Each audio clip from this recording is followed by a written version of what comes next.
morning, folks. Look, wherever you are out there, welcome. You are listening to the Charge Life podcast. I am Joseph Barletta, and this is where we discuss EVs and all things EV charging. Glad you could pull over and park with us today. So let's get plugged in. Hey, look, this episode's all about the magic behind Tesla Cybertruck's split charging capabilities using their new DPDT contactor, which basically is a contactor that allows them to charge on both 400 volt charging stations as well as 800 volt charging stations. So look, I promise you, you're going to love this one. Hey, before we begin today's episode, is brought to you by Smart Charge America. Since 2007, Smart Charge America has installed tens of thousands of EV charging stations nationwide, and they can do the same for you today. Whether in the home, commercial, or service, let their team of expert installation specialists guide you to the best charging solution for your new electric car. After all, if you can't charge, you can't drive. Go ahead and visit smartchargeamerica.com today to get started. Okay, so today's topic, the magic behind Tesla's Cybertruck DPDT charge capabilities. Basically, what that stands for is dual pole, dual contactor. So it's basically a switch. Okay, so what is the DPDT switch we're talking about? Okay, well, in layman's terms, it's basically a device that splits the battery pack in two. So depending on the charging station's voltage that it's dispensing and the vehicle that is actually being plugged in, there could be some variations. And the two most commonly forms of variation in that inside the EV industry is 400 volt and 800 volt. So think of it in difference in size. Think of it like the difference in size of, let's say, a garden hose, which is, let's say the end of a garden hose is 400 volts, and the end of a fire hose, like a fire truck or fire hydrant hose, right? That's 800 volts. So you can see the openings are massively a lot bigger for the 800 volts as opposed to the 400 volts. So just think of that. And so the device simply allows Tesla to offer both the ability to charge when pulling up to a 400 volt charger with the garden hose. And then when it pulls up to an 800 volt charger, it opens up and it has the ability to open up like a fire hydrant hose. So, or a fire hose. So that being said, that is essentially what the dual pole, dual throw DPDT switch does inside the new Cybertruck. Now, this is the only Tesla vehicle that has this capability and this functionality to it. So it'd be really interesting to see when Tesla actually starts, building their V4 Superchargers, which they have so far, but we haven't really saw the cabinets behind the actual gates and the power distribution, which they're promising somewhere around 1,000 volts, used in about 615 amps. So we'll get more on that later on in the conversation. But let's just say, like, what this switch does is it just decreases the amount of charging time that the Cybertruck will experience when it's pulling up to those version 4 superchargers. So, for instance, let's take you have a Model Y, okay, and that Model Y has a 400 volt battery architecture, and it's got a 75 kWh size battery pack. Okay, well, if it pulls up to a V3 Supercharger, which is also 400 volts, right? We talked about the garden hose. It's also 400 volt charging system. Basically, the dispensing of that unit typically, let's just say 250 kW. So in theory, you have a 75 kW battery pack size, and you're dividing it by 250 kilowatts that's going into the actual battery pack. So in theory, you'll be able to charge 0 to full in 18 minutes. Okay, that's in theory. I know that we're going to have a lot of people out there like, oh, what about the charging curve and the battery temperature and the dynamics and the state of charge? And yes, I'm just using layman's terms. I'm just doing real simple math. 75 divided by 250, that gives you 18 minutes, 0 to full. Okay, we all know charging doesn't work that way because of DC fast charging curves, all that good stuff. But for this episode, we're just talking about that. Okay, so now you take the Cybertruck. Okay, so the Cybertruck's got a 123 kilowatt hour battery pack. Okay, and you do the same math. So you have a 800 volt Cybertruck, big fire hose, being plugged into a garden hose supercharger, which is the V3 400 volt superchargers that Tesla has. Okay, and so that's 250 kW. And what you have is 123 kilowatts divided by 250 kilowatts, which is kilowatt hours. Sorry, 123 kilowatt hour battery pack divided by 250 kilowatts, which is the speed of the charge. It's the max charging rate at that particular charger. And that basically means that the supercharger or the Cybertruck, it's to the supercharger, it'll take like 30 minutes to reach a full charge from 0 to full. Again, layman's terms, that's taking into account preconditioning, battery temperature, thermal management systems, battery management systems, chemistries, and everything else, state of charge, and all that stuff. We're just talking just layman's terms. 123 divided by 250 is 30 minutes for the charge. Okay, so now that's when the Cybertruck at 800 volts is plugging into a 400 volt charger. Now, let's take into account Tesla's all new version 4 superchargers. Okay, those version 4 superchargers, they're operating somewhere around 1,000 volts and using current flow of about 615 amps. So that gives that charging station dispenser the ability to max out at about 650 kW. Okay, so but remember, just that's on the charging side of things. Remember, on the Cybertruck side of things, it's 800 volt architecture. So let's say Cybertruck pulls up to that V4 supercharger, right? And both are fire hose links, okay? Both of them link in, and they're gonna go ahead and draw. Let's say the Cybertruck says, "Hey, look, I'm at 800 volts, and I'm charging at 440 amps. That's my current. What can you give me?" Supercharger says, "Yep, I got you at 800. I can do 1,000, but I got you at 800." And I got you at 440. I could do 615, but I got you at 440. No problem. Let's rock and roll. And so, based on the vehicle's limitations and the battery, the charging station dispensing rate, let's say that charger, that Cybertruck's able to charge at 350 kW, like the recent videos with Lars and Drew Baglino with Sandy Monroe and all that good stuff. I'll put links below in this episode on those. But basically, what that does is that allows you now, and you can take a 123 kilowatt hour battery pack, you divide it by 350 kW, and that pulls down that charge time 0 to full from 30 minutes to 20 minutes. So that really means a lot. If you take 2 million Cybertrucks out on the road that are, plugging into these superchargers, their ability to get on and off the plug as fast as possible and get done, get to their next trip and their next destination is critically important to Tesla, as well as it keeps those plugs being open and switched and constantly being used, which increases their utilization, which also increases their revenue point for those those actual superchargers. So this isn't the first vehicle that's actually done this, but what we're seeing, it's kind of intuitive engineering that they did with the DP-DT switch there. Now we know that the Hummer EV has a 213 kilowatt hour battery pack and has similar capabilities to charge at both 400 volts. I think they charge around 150 kW and 800 volts, which they're able to basically double their stuff and charge at about 350 kW plus. And so we'll talk about that here. But using the switch inside their system, basically when they pull up to a 400 volt DC fast charger, it puts the two stacked battery packs that they have in parallel, and so that allows them to charge at 150 kW. So basically, that it takes like an hour and 20 minutes, probably even longer, to reach a full charge if you're 0 to full and pulling up to that. That's just due to limitations on that end. So, but when pulling up to a 800 volt DC fast charging station, the Hummer, since it can take that 800 volts, it places the two battery packs that are stacked together. It places them in series, and so what that does is it shifts. Like the Hummer shifts from 350 volt architecture to 700 volts, and so that double voltage, okay, put on a 350 kW DC fast charger, you'll see it pull somewhere around 600 amps plus, or even more. We don't even know.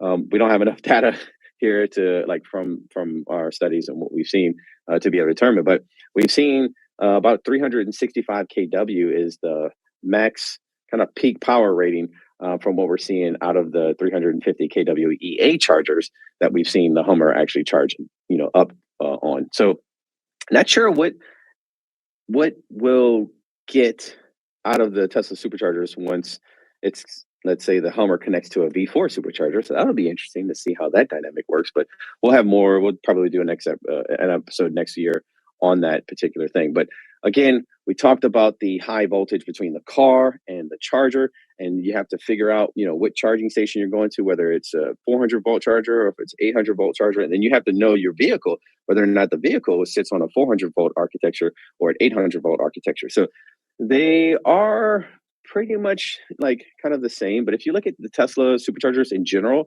they have kind of now they have four categories of superchargers. You have your urban superchargers, which generally operate at 400 volts, okay, and they distribute 72 kilowatts of power feeding each one of their posts. So you pull up, there's no dynamic site split, all that good stuff. You pull up to it, you're getting 72 kilowatts, and you look at the version 2 superchargers. Okay, these are 400 volt superchargers, but they're maxed at 150 kilowatts per cabinet. And so you have each cabinet filling, basically distributing power to two posts. Okay, so basically one car plugs in, you're charging at 150, another car comes and pulls in next to you, boom, it splits the power 75. It just takes a little bit longer for you to reach your full charge. So this is the way the Tesla Supercharger was originally rolled out, right? And of course, once Tesla got their hands on the V3 technology, they've gone and upgraded most of the V2 sites.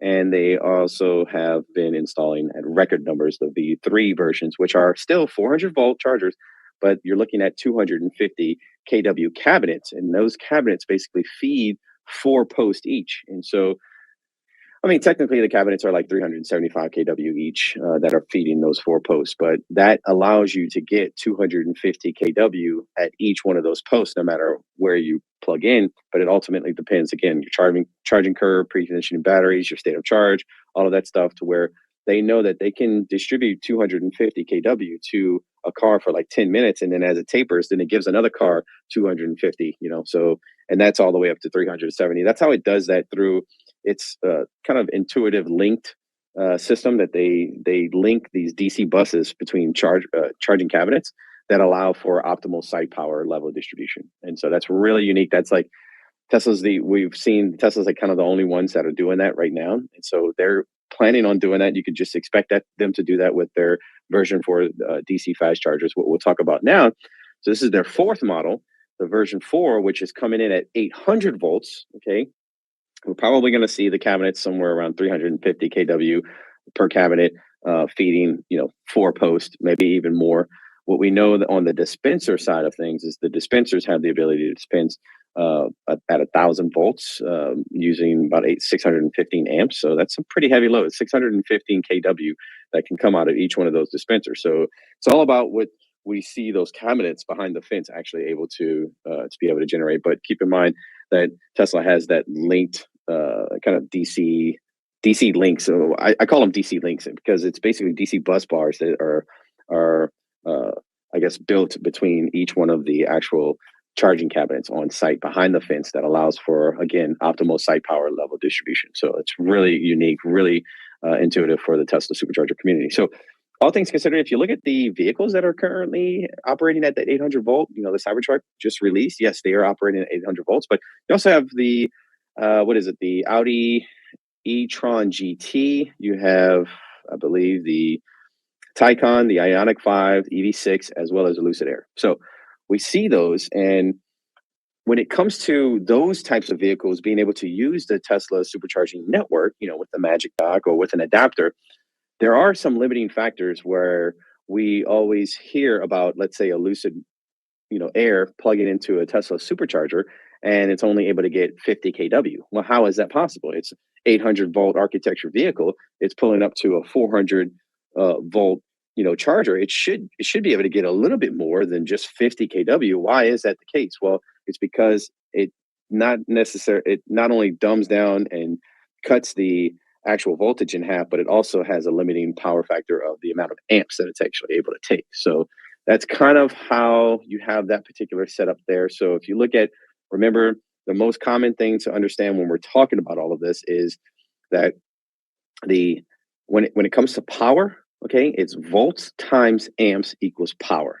So volts is how large your hose is. Amps is how much water you turned on and how fast that's flowing. And then, of course, if you have that basically just water in your garden, how much water is actually flowing out at any given time hitting that garden, right? So that's your power. And so we always kind of refer to it in the plumbing sense, because it makes it easier for us to kind of understand it. But if you look at the Tesla superchargers, so they can dispense around 400 volts, right, on all the version 3 superchargers. And you look at the battery pack level, inside the EV. So you have 400 volts, battery pack level is at 400. Okay, perfect. Now those match. We talked about this earlier. So if you look at with some slight variation of it, but let's just keep it simple, 400, 400. But if you look at the Model S Plaid, well, that vehicle is based on a 420 volt architecture. So you plug into a supercharger that also matches it at 420 volts. Okay, so basically now they're going to distribute, let's say, 600 amps, for that connection. And so hose, 600 amps is what's going to be flowing through it. That gets you your 250 kW charging speed. Okay, so now the V3s, we know those superchargers can dispense around 700 amps. And so looking at we pretty much have seen a max of 650 to 680 amps being passed through those cables, those supercharger cables. And that's pretty unique because we do know that the supercharger cables are liquid cooled cables. And so if you don't see any of this on the back end, but that's why the cable is a little bit thicker than, let's say, if you go to the urban supercharger cables. You can slightly see it, but yeah, those V3 supercharger cables, they are a lot thicker as they have that liquid cooled cable management system built in. So again, we talked about the Lucid Air. Now, the Lucid Air basically has what they refer to in their onboard charger as a kind of an onboard booster with their Wonder Box. And so it's basically a DC to DC converter built into the EV itself, which is unique. Okay, so you have an 800 volt charger and it's plugging into a 400 volt charging station. Well, you have to dumb that you have to have some device that basically dumbs down that voltage to 400 amps to where it's actually able to receive. Now, the problem is, again, we looked at the 400 amps. Now it's got a limited capacity of 125 amps. So 400 volts at 125 amps means that it's got a garden hose, but you kind of turn the hose on like by 30%. And it's flowing, but it's flowing slow. That's what gives you your 50 kW max charging speed on those Lucid Airs. But if you look at vehicles like the Taycan actually has two different options. Standard is the 50 kW onboard, booster option when it comes to the DC fast charging converters. And then they also have an upgrade. I think you could purchase for like $1,500. And it's mainly used in a lot of those chargers out in Europe at 150 kW boosters. So all things considered, this is what EV manufacturers kind of talk about their conversion strategies when it comes to the DC fast charging realm, like the DC fast charging universe. That's kind of how it works. And so if you know, like, okay, you have the Tesla Cybertruck, here's what they're coming on board, entering, but here's what the existing Hummer, Lucid Air, Taycan, you look at some of the stuff that the Ioniq 5 and EV6 are doing with their onboard booster. They basically just run the power cables through the existing charging, like the existing motors, like inverters in the back end, and regenerates the battery pack basically to power the battery at around 100 kW. So they're like, I don't know, like they're using existing hardware in the car to be able to get the same functionality that the Porsche Taycan has and the Lucid Air has, and Porsche Taycan makes you upgrade to have. It's like they're adding these manufacturers are putting more components in a car that weigh more, that cost more, that don't necessarily need to be there. And that's why I love the ingenious move behind the Ioniq 5 and EV6's thing, where they take that power cable, run it through the existing motor's inverter, and that distributes about 100 kW of power to the battery pack. And so when those cars pull up to 400 volt chargers, they're able to charge at 100 kW, whereas the Lucid and the Taycan are only able to get about 50 unless they have that upgraded option at 150 kW. So, look, if you want to look at today's value conclusion of our topics, what we're seeing is that since the Tesla Cybertruck has